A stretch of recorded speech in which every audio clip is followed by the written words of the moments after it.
Epa, some girls, they no get Nyash before. They can't go meet doctor. Doctor can't go put something. They can't get big Nyash. What you want to tell them? That girl, we're not getting Nyash before.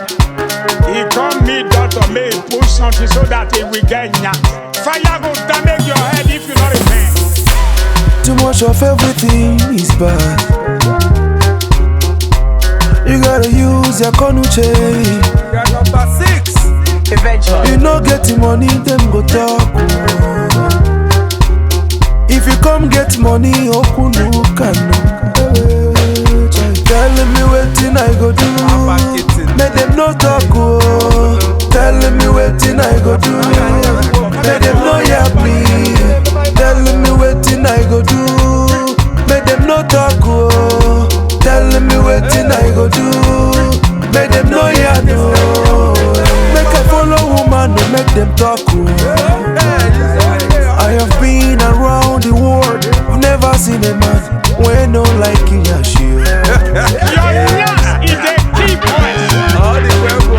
If I didn't know what Nalum came to Naka, if I didn't know what made me fed, if I didn't know what made me fed, They can take your money eventually. if I didn't know what made me look, if I didn't know what made me fed, if I didn't know what made me look, if I didn't know what made me fed, if I didn't know what me share, if I didn't know what made me fed.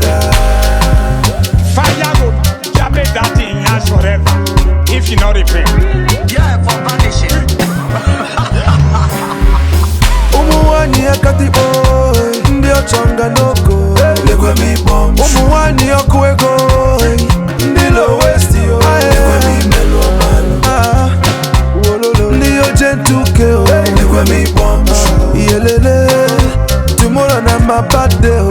Lekwe mi melo. Make I follow woman, no make them talk o.